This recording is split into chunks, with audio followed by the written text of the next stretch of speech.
우리 아이가 물리치료도 여러 가지를 받았던 걸로 기억하는데요. 병원에서 하는 보바스, 사설에서 보이타, 다운복지관에서는 오스, 이름도 어려워 이제. 약간 진동이 오는 흔들리는 기계에 서가지고 갈릴레오라고 하는 기기입니다. 나중에는 거의 뭐 매너리즘에 빠져서 이러고 받았어요. 이러고 걷기를 다시 시작했을 때 트레드밀을 틀어놓고 서서 걷고, 이것도 나중에는 매너리즘에 빠져서 귀여웠어요 되게. 고마빠? 고마빠 누구야? 누구야? 어떤 남자야? 안녕하세요. 다운아빠입니다. 여아빠입니다. 곰엄마입니다. 네, 오늘은 물리치료에 대한 이야기를 해보려고 합니다. 가장 근본적인 질문. 물리치료를 꼭 해야 될까요? 사실 다운 증후군 아이들은 아마도 물리치료를 받지 않는다 하더라도 아주 천천히 언젠가는 앉고 기고 서고 걷고 뛰고 이런 걸 할 수 있다라고 하는 것은 맞는 얘기겠죠?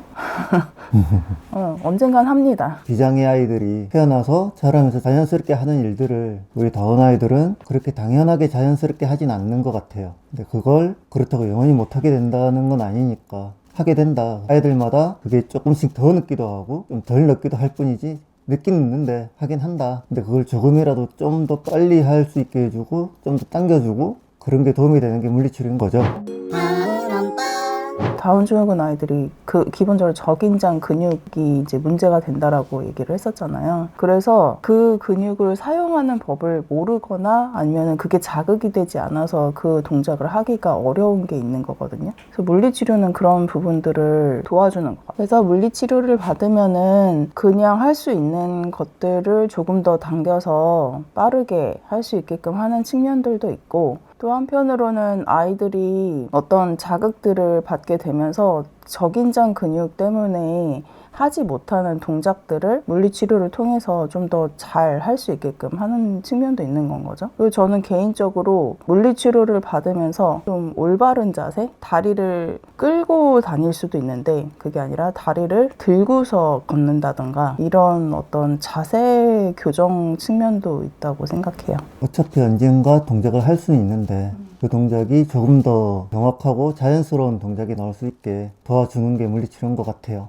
그리고 아주 어렸을 때 시기는 몸이 발달을 하면서 인지도 발달을 하는 거거든요. 우리 아이가 이제 물리치료를 받을 때 그 치료사 선생님에게 들었던 얘기인데, 뭐 예를 들면 막대 같은 게 있다라고 하면은 처음에는 그 건너편에 있는 어떤 물건을 잡으려고 할 때 이렇게 피해서 잡아야 되잖아요. 그런데 그러려면은 팔을 저쪽으로 뻗어야 된다라고 하는 인식들이 있어야 되는데, 물리치료를 통해서 앞에 있는 물건들을 잡을 것인지 건너 있는 것들을 돌려서 잡을 것인지 생각하면서 하게 되는 것이기 때문에 몸의 움직임을 배운다라고 하는 것은 한편으로 인지 발달에도 도움이 되는 것 같아요. 그래서 내가 몸을 어떻게 움직여야 되는지를 아이가 알아가는 과정에서도 또 인지도 같이 발달하는 게 있는 것 같아요.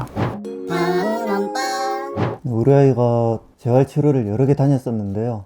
작업치료라는 게 있고 그냥 물리치료라는 게 있었는데 그게 어떻게 다른 거죠? 작업치료는 좀 소근육 운동, 손의 움직임, 그러니까 도구를 사용하는 법 이런 거라면은 물리치료는 진짜 말 그대로 대근육 쪽. 대근육 쪽. 작업치료는 다음 시간에 얘기를 하도록 하고요. 오늘은 물리치료에 대해서 집중해서 얘기를 해볼게요. 우리 아이가 물리치료도 여러 가지를 받았던 걸로 기억하는데요.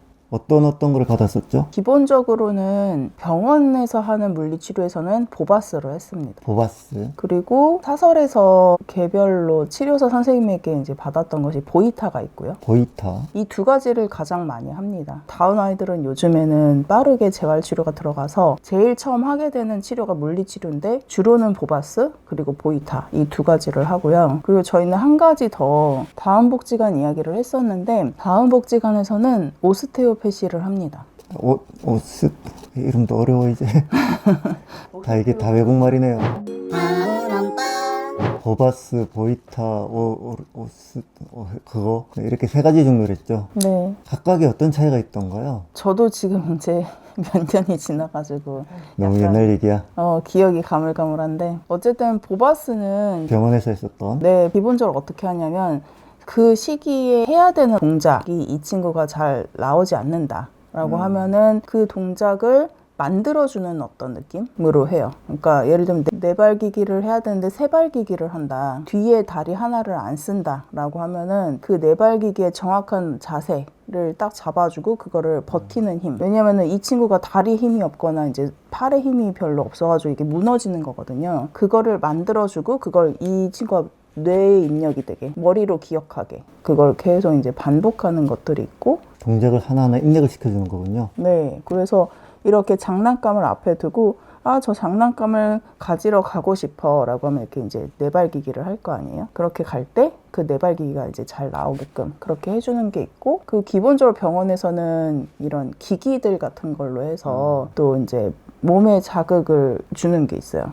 약간 진동이 오는 흔들리는 기계에 서가지고 진동을 받기도 하고 그 기기를 하는데 그게 갈릴레오라고 하는 기기입니다. 서 있으면은 바닥에 이렇게 진동이 막 아주 빠르게 있어서 그거를 써서 이렇게 버티는 거 자체가 근육을 키워주는 거기도 하고 그리고 그 진동에서도 자기 균형을 계속 잡을 수 있게 그런 걸 해주는 기계인 것 같아요. 근데 처음 할 땐 좀 애기가 울기도 많이 울고 보는 나도 좀 괜찮을까 무섭고 그랬는데 나중에는 거의 뭐 매너리즘에 빠져서 네, 이러고 받았어요. 이러고 옆에 다른 애들 오고 있으면 이렇게 쳐다보고 쟤는 왜 저러고 있니? 이러고 아이고 지루하다 이거 언제 끝나니? 약간 이런 분위기? 근데 그 진동이 사실 되게 센 진동이거든요. 그래서 어른인 저도 그 아이가 이제 받을 때 제 발도 이렇게 얹어놓고서 같이 이렇게 마주보고 앉아서 있었는데 그걸 다 하고 나서 제 발이 너무 저릿저릿한 거예요. 저릿저릿해요. 그 정도로 되게 센 자극이고 그걸 아이가 이제 버티는 힘을 기르면서 근육의 힘을 키우는 건 거죠.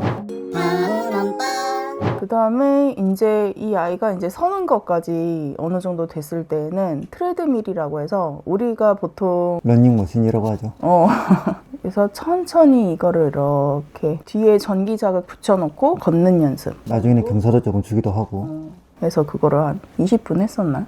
걷기를 다시 시작했을 때 트레드밀을 틀어놓고 앞에 이렇게 바 같은 게 하나 있어요. 그거를 잡고 이렇게 서서 이렇게 걷고 저는 그 뒤에 앉아가지고 의자 하나 받쳐놓고 앉아서 이렇게 보고 있는 거죠. 5분 하고 저한테 와서 안기고 그럼 또 한 3분 정도 안아줬다가 다시 이렇게 세워놓고 이거를 반복했고 나중에 익숙해지고 나서는 이것도 한 20분? 15분, 20분을 길게 이렇게 하기도 하고 잘 안 하려고 해서 앞에 핸드폰 거치대가 있어요. 기본적으로. 거기다가 제 핸드폰 이렇게 해놓고 뽀로로 틀어주고 그럼 뽀로로 본다고 이렇게 서가지고 하고 막 그러기도 했습니다. 근데 이것도 나중에는 매너리즘에 빠져서 요령이 붙더라고요. 이거 자꾸 잘 걷다가 옆에 받침대 같은데 발을 올리고 이렇게 발을 한 발 올려놓고 이렇게 한 발만 씩씩 걷고 매너리즘에 빠진 그런 모습을 보이기도 했습니다. 귀여웠어요. 네.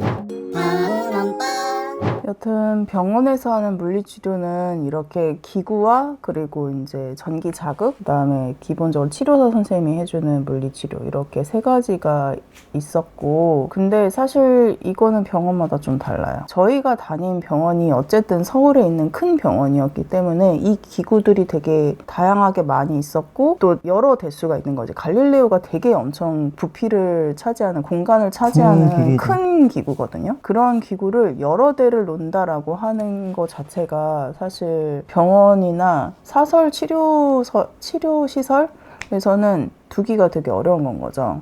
그 정도의 공간을 확보를 해야 되고 비용도 들어가니까. 그래서 제가 이 갈릴레오를 한다라고 엄마들 그 단톡방에 이야기를 했을 때 나는 이 기구를 처음 본다라고 하는 엄마들도 있는 거예요. 우리 아이가 다닌 병원에서는 보바스를 했는데 다른 병원에서는 보바스가 아닌 다른 치료를 할 수도 있겠죠. 그러니까 이게 되게 지역의 차이라던가 병원의 어떤 자원의 차이라던가 이런 게 있을 수 있다. 그래서 모두가 다 모든 병원에서 이렇게 하는 게 아니다. 그 소아재활의학과가 따로 있고 소아재활 치료실이 따로 있어가지고 그런 부분을 집중적으로 해줄 수 있는 큰 병원만이 그걸 갖추고 있더라라고 하는 걸 나중에 알게 됐어요. 그렇구나. 나는 지금 알았네요.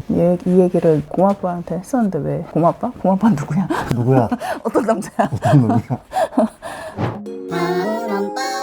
병원에서 하는 물리치료를 2년을 꽉 채서 했죠. 근데 보통 병원은 아이가 걷기 시작한다라고 하면은 물리치료를 종료하죠. 좀 더 했으면 좋겠는데. 대기하고 있는 아이들도 많고 그러다 보니까 2년을 최대로 잡더라고요. 그래서 2년까지 했을 때 마지막에 했던 게 선생님과 잡고 걷기. 선생님이 이렇게 뭔가 타고 다녀요.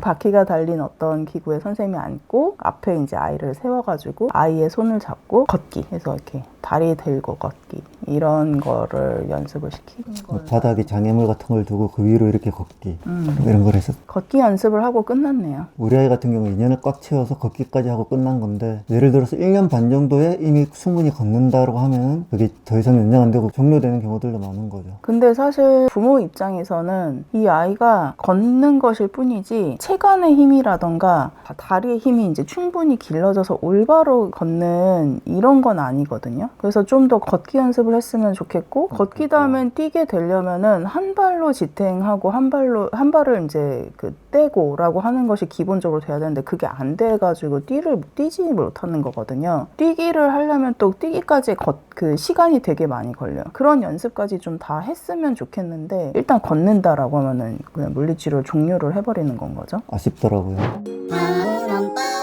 병원 말고 했던 치료가 아까 얘기했던 사설에서 한 보이타 치료가 있다고 했었는데요. 그건 어떤 치료였나요? 보이타를 주로 하는 개인 치료사 선생님의 그 치료실로 가가지고 보이타를 받은 거고, 보이타는 특정한 신체의 지점을 자극을 줘서